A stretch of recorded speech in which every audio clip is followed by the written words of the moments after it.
What is up, guys? Orbital-Pilot back here once again in the world of Warthunder. This time take to the sky in the Typhoon mk.1B. Now before we get into some gameplay, I do have just some basic footage of how the plane reacts to certain input controls. That way once the gameplay starts I can talk purely about it, because it is a bit of a hectic battle, to say the least. Okay, so let's talk about the control surfaces real quick. The ailerons are, well, fairly weak. The rudder is fairly weak.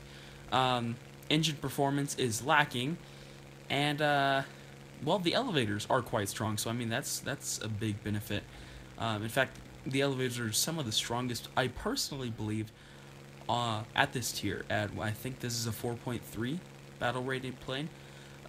So the elevators are going to come in much of use, especially considering you will be dogfighting and turn fighting quite a bit of things in this plane, and it's really not the best at turn fighting. And I'll get more on that later on in the video. It does come equipped with 4 Hispano Mark II cannons, which are absolutely amazing. Air targets rip things apart. And like I said, the engine performance is slightly lacking, but as you can see here, I do almost get right back to the altitude that I was at before the dive. Which, although isn't saying anything crazy, it's a very nice thing to be able to do. But once you start maneuvering in the vertical, your speed really does kind of just disappear. So I recommend not purely dogfighting or turn fighting in this plane, instead using a couple different tactics of energy fighting and a little bit of turning. And you will see me do that in the actual battle that we're about to launch. But before we do that, let's just real quick test what speed you have to go to rip off the wings. And this is kind of where the plane is shocking. So starting from a dive at about 3,000 meters, 270 miles an hour, and going straight down, you will hit 500 miles an hour before you actually have to pull up. And I'm about to pull full positive elevator, which for some weird reason doesn't make my wings rip off. It only is able to pull 7 Gs, so it does lock up a little bit, but that lockup actually saves you from killing yourself, so it's kind of an advantage. Now let's get right into the gameplay. Now, if you guys have been playing Warthunder at this tier, you will know that these things are the bane of my existence. They're not as bad as B-29s, but oh my god, they are absolute bullet sponges. I mean, I need 30 millimeters to pierce that. Luckily enough, I do get a couple hits on it, but there's just nothing I can do from underneath this plane. And oh my god, mountain of machine guns. I don't know what that thing is equipped with, but I'm pretty sure it could defend North Korea better than North Korea can defend itself, so that's a distinct possibility. Okay, so this is a really weird game. We are against the British, the Russians, the Germans, and the Americans, and the Japanese.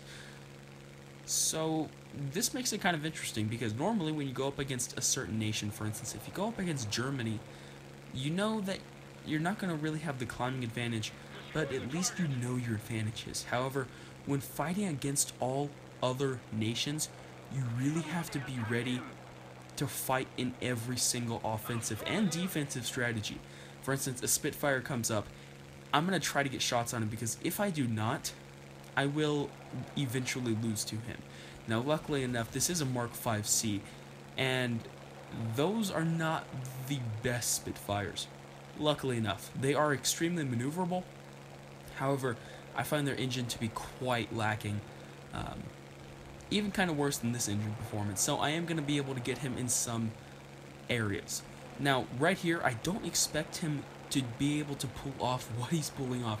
As you can see, when he does come back down, I tend to roll over so I can pull positive Gs, and he just goes right over my guns.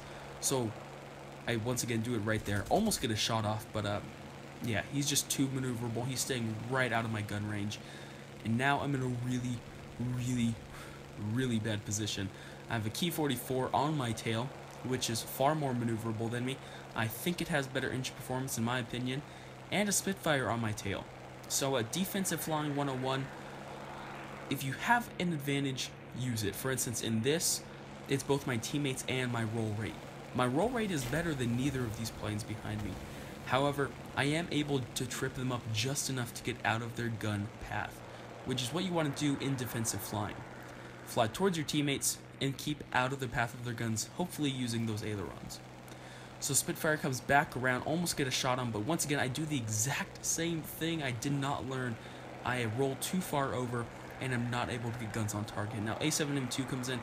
Now we have Russians, Japanese, Germans, all in massive dogfight. It's interesting, to say the least. Spitfire does a really stupid thing, as do I. He pulls a positive G and almost stalls himself out. That could have got him killed. Sadly enough, my bullets don't do anything. Now, you did just see me pull ailerons at a very high speed. I knew they were going to break off. However, for the chance to get the shot, that's what I had to do. I did have to sacrifice my ailerons and my flaps, so it was worth it. As you can see, I do get the kill. And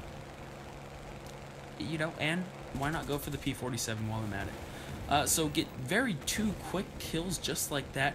And as you can see, although the Spitfire is in a way a better plane, it's more maneuverable, it has the same firepower I do, I am able to beat it by using my ailerons and using those defensive flying techniques.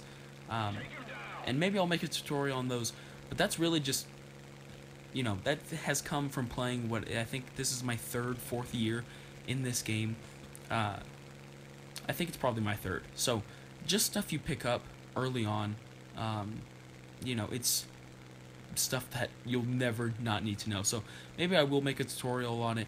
It should be fairly decent because a lot of pilots don't know how to do that. It's how you're able to avoid things like a Griffin spit in a Focke-Wulf 190 D13, and how you're able to avoid better maneuvering planes in a less maneuverable plane simply by rolling. Scissoring are a giant technique that you really can benefit in this plane, especially with its massive elevators and decent roll rate. Although it's not magnificent, it is decent enough, and it's how you're able to beat MiGs and Sabres. So maybe I will. Scissors is the best, probably my most common used maneuver in the entire game. Now, Key 100, take some shots. Like I said though, this plane's engine is severely lacking in some categories, and this is one of them. Now, luckily enough, I thought he was going to dive on me, and I don't know why. Maybe he was worried about that Spitfire. I personally, if I'm the last one on the team, I'm going to go for the easiest person, get a kill, and hopefully leave the match, at least with enough money to pay the repair bill. But sadly enough, the Q100 does get taken out.